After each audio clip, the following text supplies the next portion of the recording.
558 kHz.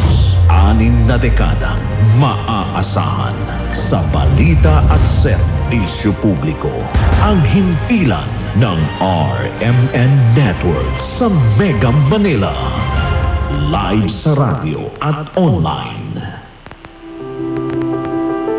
Ito ang RMN DCXL 558 kHz sa Metro Manila. Nagsasahimpapawid sa lakas na 40,000 watts at may pahintulot mula sa National Telecommunications Commission. Ang RMN DCXL 558 ay nasa 8th floor ng Atlanta Center, Annapolis Street, Green Hills, San Juan, Metro Manila. At ang transmitter site ay nasa Barangay Taliptib, Bulacan, Bulacan. Ang aming pangkat teknikal ay pinangungunahan ni na Engineer Dominador Abogado, ECE License Number 0006941, Valentin Villasica, License Number 95-1PNCR-12804, Resurrección Albesa, License Number 95-1PNCR-12902, Erwin Makatangay, License Number 95-1PNCR-13105, Daniel Pangunilo,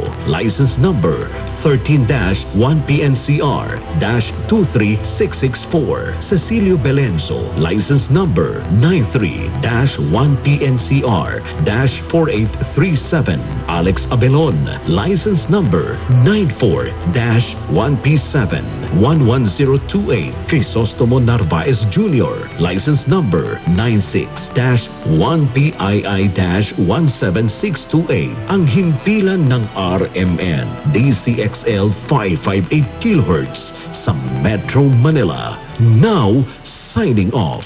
Mga kababayan, ang pambansang awit ng Pilipinas.